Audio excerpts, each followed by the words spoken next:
I said, out of the car, now. The officer's voice cracked with fury, rain and flashing lights flooding the car's interior. In that moment, he thought he was laying down the law, a king in his rain-swept kingdom. He had no idea he had just declared war on a woman who wrote the book on strategy. What happens when a man who confuses authority with power meets a woman who embodies the real thing? What happens when a shield of ego slams against a spine of integrity? You're about to find out.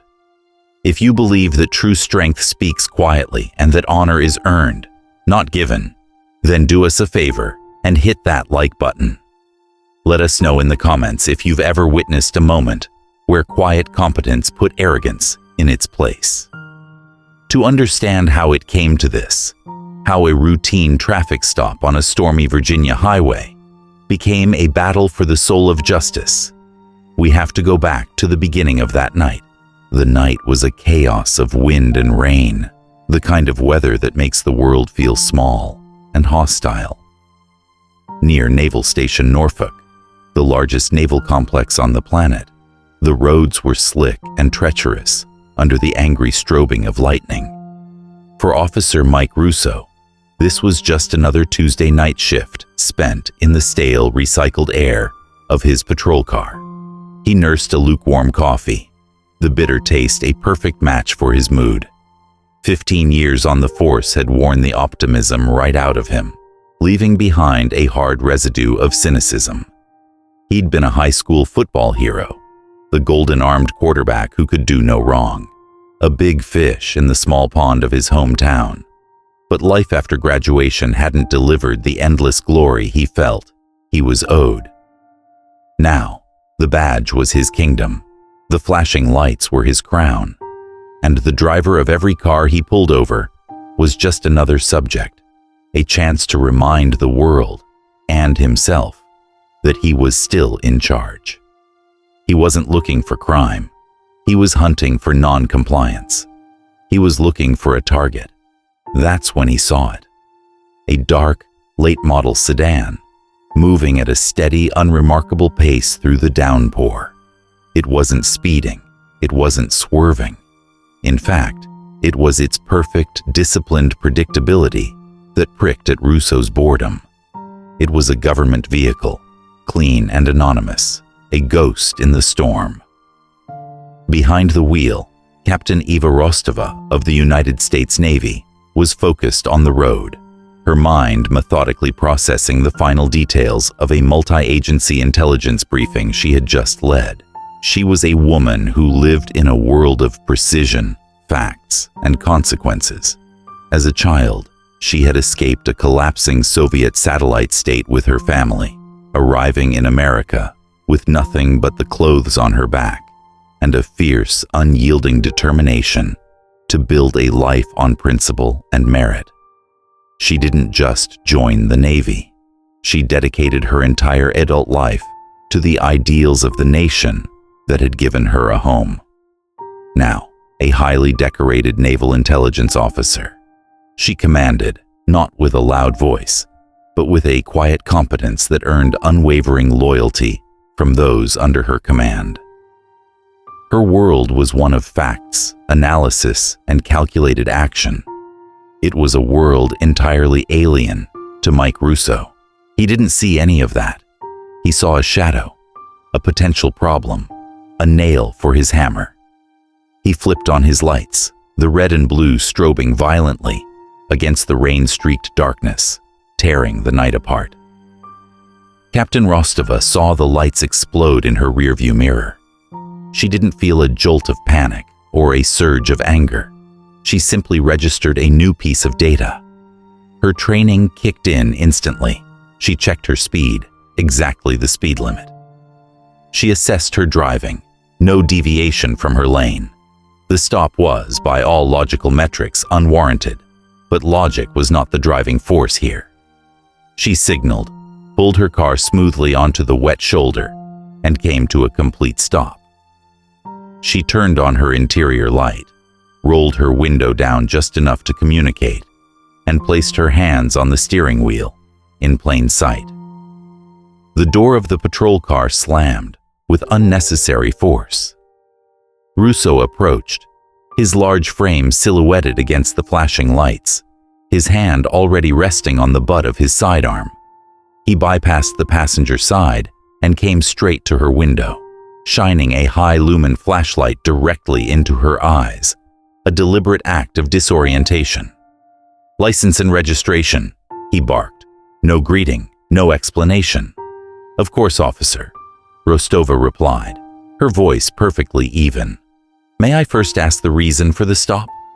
Russo leaned in, his expression a mask of aggressive impatience. "I clocked you weaving back there. Looked like you were having trouble staying in your lane. License and registration, now." Rostova's eyes, trained to spot deception in spies and insurgents, registered the lie, but her expression remained neutral. "I see. I can assure you I was not weaving." She didn't say it as a defense, but as a statement of fact. Then, she did something that completely derailed Russo's script. She calmly reached for her phone, and with a few taps, activated its voice recording app, placing it face down on the passenger seat. "For the record," she stated, her voice still level, "this interaction is now being documented. My name is Captain Eva Rostova.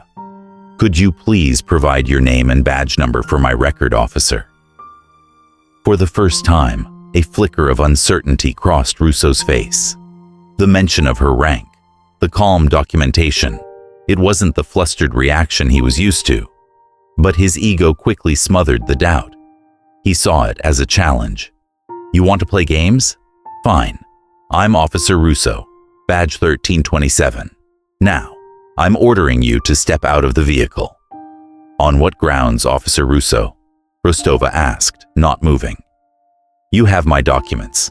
I am not under the influence, and there is no probable cause for me to exit my vehicle. I am asking for clarification on your lawful order." That was it. The final straw for Russo. The calm, relentless logic was an affront to his authority. He didn't respond with words. He reached down and yanked her car door open, the metal groaning in protest against the wind. It was the moment a traffic stop became a contest of wills. It was the moment a man who thought his badge made him a king met a woman who knew that true authority is never taken, only earned. It was the spark in the storm, and a battle had just begun that would shake the foundations of both their worlds. Officer Mike Russo swaggered into the precinct, the storm still clinging to him like a second skin. He was buzzing, not with the satisfaction of a job well done, but with the cheap thrill of a power play executed perfectly. He found his partner Dave, hunched over a stack of paperwork, the fluorescent lights of the station casting deep shadows on his weary face. Dave was a 25-year veteran, a man who had seen rookies come and go, and who understood the city's unwritten rules better than anyone. "You should have seen this one, Dave," Russo started, peeling off his wet jacket and tossing it onto a chair with a proprietary air. He was performing now, the locker room, his stage. "Pulled over this woman in a G-car, military type, real high and mighty. Tried to throw her rank at me like I was supposed to salute." He laughed, a short, ugly sound. "Had to put her in her place. Wrote her a ticket for weaving that'll make her think twice next time she wants to get an attitude." Dave stopped typing. He didn't look up immediately, instead, letting the silence hang for a beat longer than was comfortable. Finally, he raised his tired eyes. "Military? Near the base?" he asked, his voice low and flat. It wasn't a question of curiosity. It was a warning. "You gotta be careful with that, Mike. That's a different world over there. They've got their own lawyers, their own command structure. They don't play." Russo waved a dismissive hand, grabbing a bag of chips from the vending machine. "She's in my world now, Dave. On my road, I'm the authority. She got a ticket and a lecture on respecting the badge. End of story. He ripped open the bag, the sound echoing in the quiet station. He logged the citation into the system, his summary a masterpiece of self-serving fiction. Driver non-compliant and displaying hostile attitude. Performed FST due to erratic driving. Issued citation. He then yanked his body cam from his uniform and slammed it into the charging dock without a second thought, burying the evidence of his own misconduct, under the assumption that no one would ever bother to look. In his mind, the incident was already a fading memory, another notch on his belt, another victory for his fragile ego. He was untouchable. The system would protect him. It always had, but across the city, in a Spartan office at Naval Station Norfolk, where honor was measured not by volume, but by action, Captain Eva Rostova was just beginning her day. There was no anger in her demeanor, no hint of the emotional turmoil a lesser person might feel. There was only a quiet, focused intensity that was far more dangerous than any rage. The incident on the highway was not a personal slight to be nursed. It was a systemic failure to be analyzed, documented, and decisively corrected. This was not a complaint. This was a mission. She pulled up a secure terminal, her fingers moving across the keyboard with practiced efficiency. Her first action was to file a Freedom of Information Act request for Officer Michael Russo's complete service record. She wanted to know everything. Every complaint ever filed against him, every commendation he'd ever received, every use of force report that bore his name. She wasn't looking for dirt. She was looking for a pattern. Next, she called a junior analyst in her intelligence division, a young sailor brilliant with data. "Ensign," she ordered, her voice crisp, "I need a full workup on traffic patterns for State Route 164, Sector 4, Tuesday night between 2300 and 2330 hours. Cross-reference it with the meteorological reports for wind and rainfall. I want to know the statistical probability of a vehicle weaving under those conditions without external factors. Give me hard numbers." Finally, she pulled up the Norfolk Police Department's official protocols, a document hundreds of pages long. For 2 hours, she sat in silent, absolute concentration, reading every word. She highlighted, annotated, and cross-referenced every single deviation Russo had made from his own department's rulebook. The improper approach to the vehicle, the failure to state a reason for the stop, the immediate escalation without cause, the demand to exit the vehicle without probable cause. She was building a fortress of facts, brick by methodical brick, leaving no room for interpretation or denial. Later that afternoon, she had her weekly mentoring session with Petty Officer James Miller. He was a good sailor, sharp and dedicated, but she noticed a hesitation in him that wasn't there a month ago. "Something on your mind, Miller?" she asked, her directness a tool to cut through his reluctance. He finally confessed. A month ago, he'd been pulled over just outside the base, late at night. The officer had been aggressive, claimed his taillight was broken when it wasn't, and used the stop as a pretext to search his car. The officer's name was Russo. Miller, intimidated and unsure of his rights, had ended up with a ticket that cost him a week's pay and a black mark on his base driving record. "I tried to tell him he was wrong, Captain," Miller said, the frustration still fresh in his voice. "But he wouldn't listen. It felt like he'd already decided I was guilty of something." In that moment, Rostova's mission crystallized. Her face didn't change, but a cold, hard resolve settled deep in her soul. This was no longer about her. It was about Miller. It was about every young sailor wearing a uniform, serving their country, who was being met with the very abuse of power they swore to protect others from. This was no longer a traffic stop. This was a betrayal of the public trust, and it was happening in her backyard, to her people. Meanwhile, Mike Russo's phone rang. It was his union representative, a man whose entire career was built on making problems like this disappear. "Hey Mike, got a heads up," the rep said, his voice oozing a practiced calm. "That military captain you pulled over? She filed a formal complaint. Don't you worry about a thing. We've seen this 1,000 times. It's her word against yours. We'll get it buried in so much paperwork, it'll never see the light of day. Just keep your head down. Don't talk about it. It'll all go away." The call was like a shot of pure confidence to Russo. His last flicker of concern was extinguished, replaced by the warm, familiar glow of invulnerability. The system, the blue wall, would protect him. It always had. He had no idea that on a Friday afternoon, a single email was about to pierce that wall.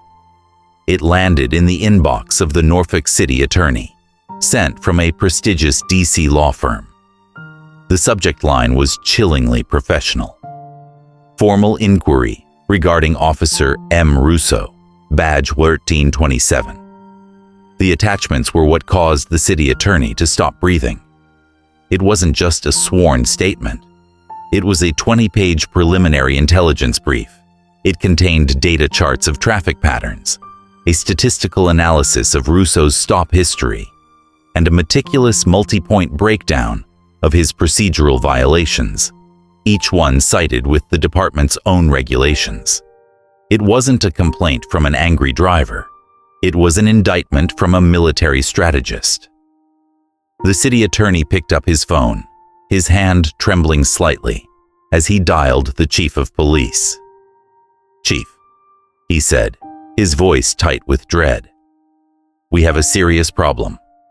That traffic stop from Tuesday night. This isn't going to be buried in paperwork. This is a battle plan." Russo thought he was safe behind a wall of silence. He had no idea that Captain Rostova had just declared war, not with a roar of anger, but with the quiet, devastating precision of an intelligence operation. She was preparing to dismantle that wall, not with a sledgehammer, but with a weapon he had long forgotten how to respect: the cold, hard, undeniable truth. And that truth was now aimed directly at him. The city attorney's phone call sent a shockwave through the Norfolk Police Department's command structure. Captain Rostova's intelligence brief was not a complaint. It was a declaration of war, fought with the clinical precision of a strategist, not the hot anger of a wronged citizen. The system, faced with a legitimate threat, did what it was designed to do. It tried to heal itself quickly and quietly. The first move was an offer of peace, a calculated retreat designed to avoid a larger conflict. Russo's captain called him into his office. The door shut firmly behind him. The usual scent of stale coffee and paperwork was now thick with an unfamiliar tension. "Mike, I just got off the phone with the city's legal team," the captain began, his voice stripped of its usual authority, replaced by a weary pragmatism. "They've seen the complaint from Captain Rostova. They're offering a full package. Dismiss the citation completely. Expunge it from her record so it never existed, and the department will issue a formal, written apology for the misunderstanding." He leaned forward, his eyes pleading. "This is a gift, Mike. It's a clean exit. We take the deal. This whole thing gets buried, and we all move on. No harm, no foul." For any other officer, this would have been a lifeline thrown to a drowning man. But Mike Russo didn't see himself as drowning. He saw himself as the storm. The offer felt like an insult, an admission that he, Officer Mike Russo, had been in the wrong. His entire sense of self, built on a foundation of unyielding dominance, couldn't withstand the weight of an apology. Apologize for what? He spat, his voice tight with disbelief. "For doing my job?" She was the one with the attitude. "I'm not signing off on any apology. If she wants a fight, she can have one. Let her take it to court. I'll stand by my report 100%. He was choosing pride over preservation, ego over common sense. He was slamming the door on his own escape route, utterly blind to the fact that he was trapping himself inside with a predator he couldn't comprehend. On the other side of the city, in a quiet law office overlooking the Elizabeth River, Captain Rostova was given the same offer. Her attorney, Benjamin Carter, slid the official email across his polished mahogany desk. "This is a win, Eva," he said, a note of genuine relief in his voice. "More than a win. A full dismissal and a departmental apology is unheard of for a simple traffic stop. We take this. We frame the apology letter, and we call it a day." Rostova looked at the email, her eyes scanning the legal jargon without emotion. She was silent for a long moment. Then she looked up at her lawyer, her gaze as clear and steady as a ship's compass. "What exactly does this win, Ben?" she asked, her voice quiet. "It wins a piece of paper that gets filed away. It wins the private satisfaction that I was right. That was never the objective." She leaned forward slightly, her posture radiating an intensity that filled the room. "An apology without accountability is just public relations. It's a maneuver to avoid change, not to create it. This isn't about me. This is about Petty Officer Miller. It's about every other young man and woman in uniform who might drive down that same road. The goal is to change the behavior, not to get a letter. We decline the offer. We proceed to discovery." Carter stared at her, a newfound respect dawning in his eyes. He was no longer just representing a client. He was serving a commander. With both sides now locked in a collision course, the gears of the system began to grind with a new and dangerous energy. Back at the precinct, Dave saw the disaster unfolding in slow motion. He saw his partner, Mike, blinded by an ego that was writing checks the entire department would have to cash. In a desperate act of misguided loyalty, he decided to intervene. He thought a little public pressure might be the shock to the system needed to bring Mike to his senses. He made an anonymous call to an investigative reporter at the local TV station. "You might want to file a request for body cam footage," he said, his voice low. "Officer Russo, badge 1327. A traffic stop a few weeks back involving a Navy captain. There's more there than just a ticket." The leak didn't defuse the situation. It detonated it. The story broke online, but it was exactly the kind of messy, context-free outrage that fueled public debate. The grainy video, stripped of Rostova's methodical documentation, just showed a tense argument. Russo, seizing the opportunity, went on the offensive. Flanked by his union representative, he gave a press conference, masterfully playing the victim. He was a simple street cop, he claimed, being targeted by a powerful, high-ranking military officer who thought the rules didn't apply to her. He was a hero, a defender of equality, being railroaded by the political elite. It was a brilliant performance, and it muddied the waters completely. What do you think? Does public exposure help find the truth, or does it just create more noise? It's a tough question, and we'd love to hear your take in the comments below. And if you value a clear-eyed look at these kinds of conflicts, make sure you're subscribed. For the city, the media storm was the final straw. With both parties refusing to settle and the court of public opinion now in an uproar, they had no choice. A date for a civil trial was set. The system had failed to contain the conflict. Now it would play out in the open for all to see. The weeks leading up to the trial revealed the fundamental difference between the two opponents. Mike Russo prepared for a performance. He spent his evenings in front of a mirror, practicing his lines, modulating his tone to sound firm but reasonable. He worked with his lawyer on crafting a narrative, a story where he was the protagonist, the embattled hero. He was focused on perception, on how to sell his version of the truth to a jury. Captain Rostova prepared for a mission. Her evenings were spent in a conference room with her legal team and Petty Officer Miller. The walls weren't covered with talking points, but with data charts, timelines, and personnel files. They weren't crafting a narrative, they were confirming a target package. They were wargaming every possible move Russo's team could make and preparing a precise, data-driven counter for each one. She was calm, focused, and relentless. She was not preparing to tell a story. She was preparing to present evidence so overwhelming that it would leave no room for any other story to exist. One man was preparing for a show. A woman was preparing for a battle.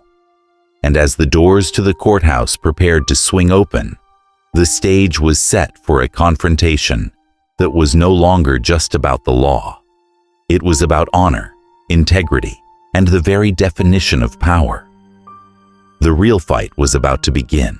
The air in courtroom 4B was not just still, it was heavy. It was a space divided, a visual representation of the story's core conflict.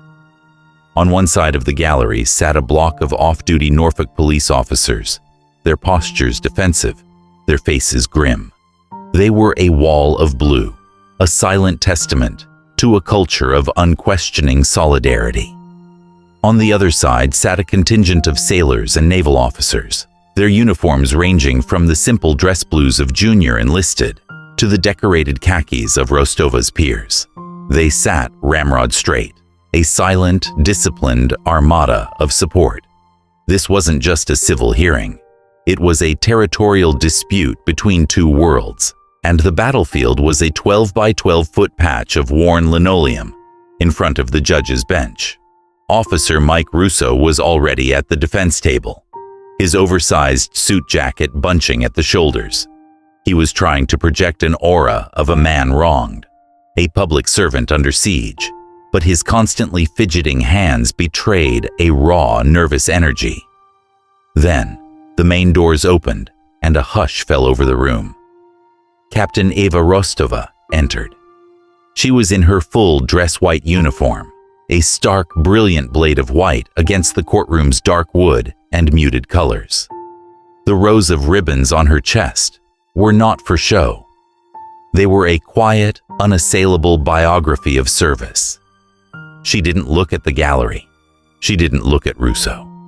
She moved with the silent, efficient grace of a ship's commander, navigating a narrow channel, her presence alone a powerful indictment. She took her seat, gave a respectful nod to the bench, and her focus became absolute. Russo, watching her, felt the first real tremor of fear. This was not the woman from the side of the road. This was a force of nature. Judge Eleanor Vance, a woman in her 60s with eyes that had seen everything and a past as a Marine Corps JAG officer, struck her gavel once. The sound was like a cannon shot in the silent room. "Let's begin," she said, her voice devoid of theatrics.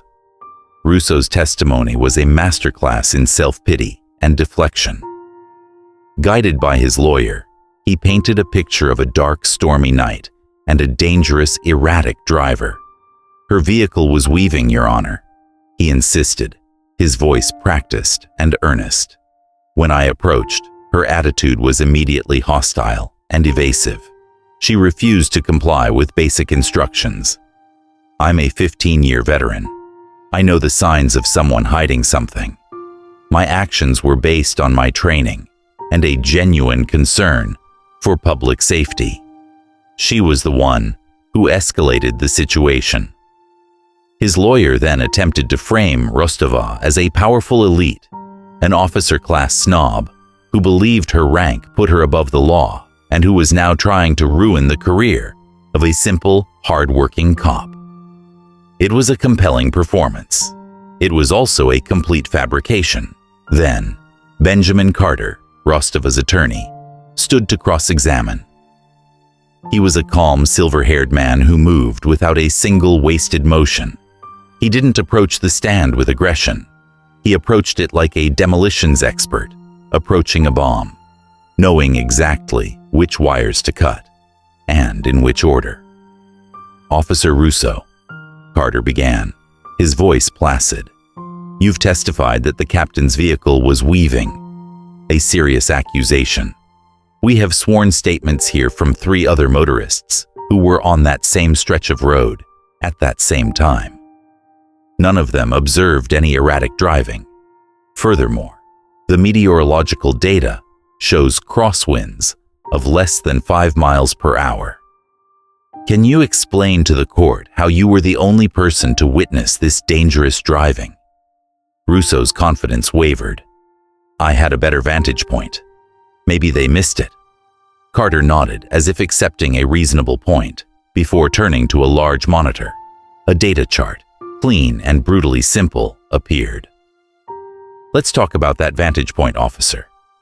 This is an analysis of your traffic stops over the last 2 years, prepared from your own department's data.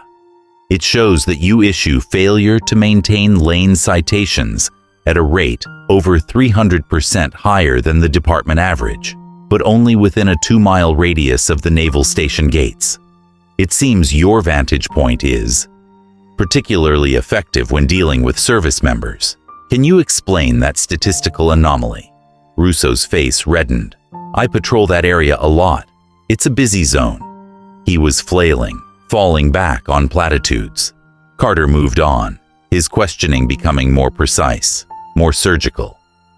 "You stated Captain Rostova was evasive, yet the audio recording, your own recording, shows she answered your questions, provided her name, and stated her rank.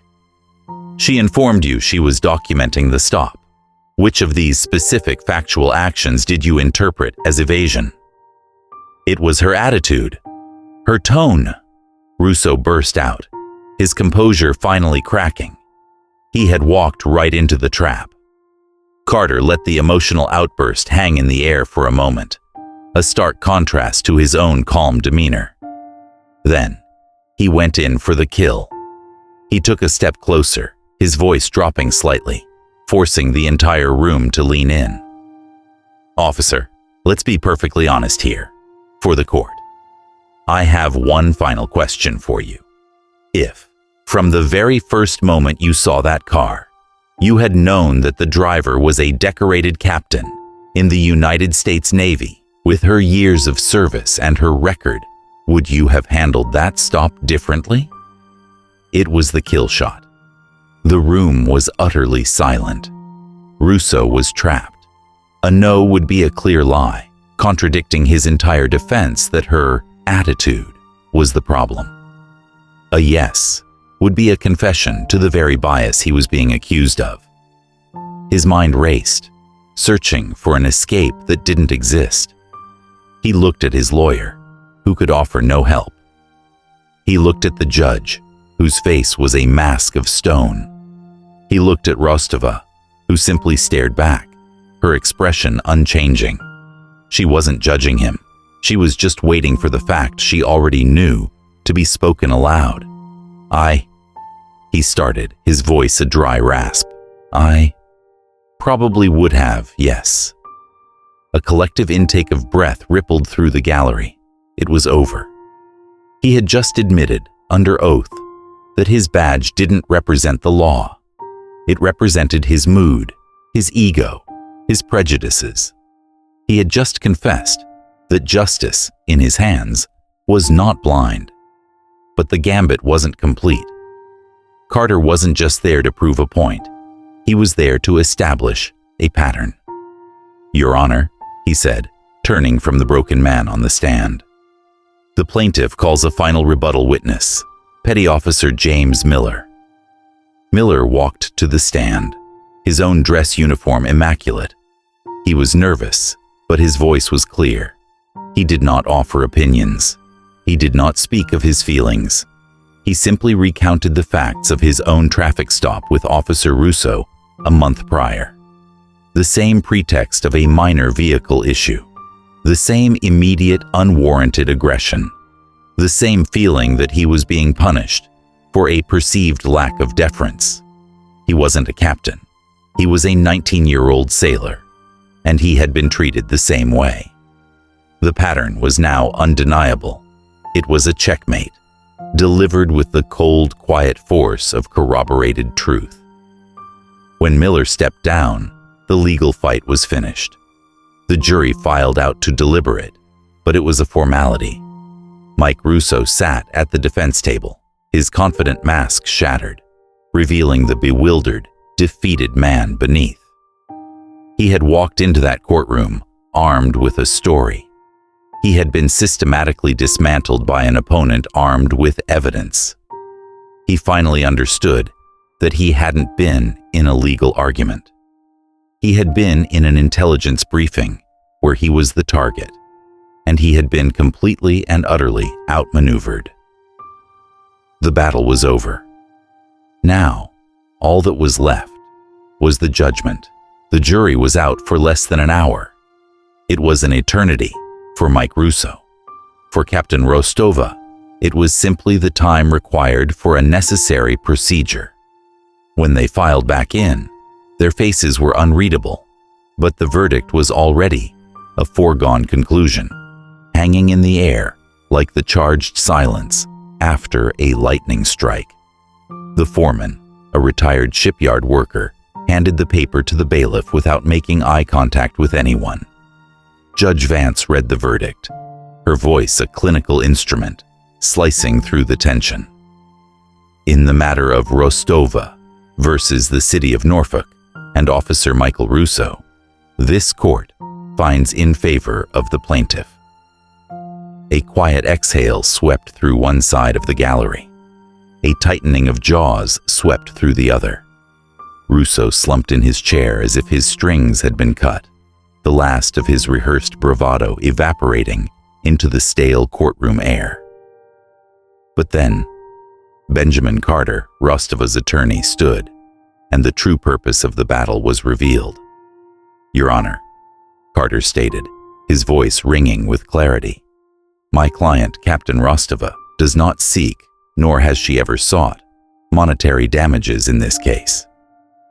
A murmur of confusion rippled through the room. This was not how these things were supposed to end.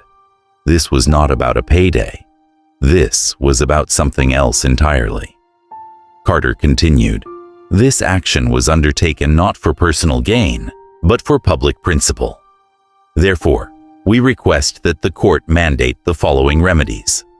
First, that Officer Russo be required to complete and verifiably pass a 40-hour advanced training course in de-escalation tactics and anti-bias policing, to be administered by an independent third party. Second, we request that the Norfolk Police Department be ordered by this court to conduct a full and transparent review of its training protocols and policies regarding traffic stops, specifically in interactions with military personnel, and that the findings and proposed changes of this review be submitted to this court for approval within 6 months." The room was silent. This wasn't a punishment. It was a prescription. It wasn't about revenge. It was about reform. Rostova hadn't fought to win a prize for herself. She had fought to fix a flaw in the system for everyone else. In that moment, she had proven that her objective was never to defeat a man, but to defend a standard. Judge Vance looked down from the bench, not just at a plaintiff, but at a fellow public servant, a leader who understood the true weight of responsibility. A rare, almost imperceptible nod of respect passed between the two women. "The court agrees," Judge Vance declared, her voice resonating with finality. "The requested actions are so ordered. This case is adjourned." The aftermath for Mike Russo was not a sudden dramatic explosion, but a slow, quiet collapse. He wasn't fired. In many ways, his fate was worse. He was placed on indefinite administrative duty, a cop's purgatory. His days were now spent in the windowless basement of the precinct, surrounded by the ghosts of old case files, his gun and badge locked away. He was a pariah in the world that had once been his kingdom, the subject of hushed conversations and averted gazes. The swagger was gone, replaced by the hollow shuffle of a man who had lost his purpose. The final crushing blow came from the one man he thought was his friend. Dave found him in the empty locker room one evening. "It was me, Mike," Dave said quietly. "I'm the one who leaked the tape." Russo looked up, his eyes empty. "Why?" "Because I was trying to save you from yourself," Dave said, his voice thick with a sadness that offered no comfort. "I thought, if you saw it, if you felt the heat, you'd take the deal. I never thought your pride was that fragile." He shook his head and walked away, leaving Russo alone with the echoing truth of his own self-destruction. He hadn't been defeated by a captain or a lawyer. He had been defeated by the flawed character staring back at him from the polished metal of his own locker. For Captain Eva Rostova, life resumed its disciplined cadence. There were no press conferences, no victory laps. The very next day, she was in a briefing room at the naval station, her mind 1,000 miles away, focused on geopolitical threats and mission readiness. Her victory in court was not a destination, it was merely a task completed, but its impact was not lost. That afternoon, Petty Officer Miller found her standing by the pier, looking out at the gray steel hulls of the destroyers lined up like sentinels guarding the coast. "Captain," he began, his voice hesitant, but full of a gratitude he couldn't quite articulate. I just wanted to say thank you." Rostova turned, her gaze meeting his. It wasn't warm or cold, it was simply clear, like the horizon over the ocean. "For what, Miller?" "For standing up," he said. "For not letting it go. For showing us that we have a voice." Rostova held his gaze for a moment, letting the weight of his words settle. Then she delivered the lesson that was the true prize of her victory. "The standard you walk past is the standard you accept, Petty Officer," she said, her voice calm but unyielding. "That is true on a battlefield when you see a lapse in discipline. It is true on a ship when you see a safety protocol ignored. And it is true on a highway, in the middle of the night, when you witness an abuse of power. You don't just have a voice. You have a responsibility to use it. Remember that." She gave him a firm, final nod. "Now go do your job." Officer Russo's badge never made him untouchable. It only made him blind. He believed power was a weapon to be wielded against those he deemed lesser. Captain Rostova understood a more profound truth: that true authority is not a weapon, but a trust, a responsibility to be honored, especially when no one is watching. In a world that often feels loud, chaotic, and driven by ego, it's easy to believe that the person who shouts the loudest is the one who wins. But this story reminds us of a quieter, more enduring reality. It reminds us that character is not built in the spotlight of confrontation, but in the silent, disciplined hours of preparation. It is forged in principle and proven in action. Captain Rostova's victory wasn't just over one man. It was a victory for a timeless idea. That the standards we defend are more important than the battles we win. Her real legacy wasn't the court case. It was the lesson she passed to Petty Officer Miller. A lesson that will now ripple through a new generation. That is true leadership. That is the ripple effect of courage. Thank you for joining us on NX Incredible Stories. If you believe in the power of quiet courage and the importance of principled leadership, hit that subscribe button and ring the bell. There are heroes walking among us every day, and we're here to tell their stories.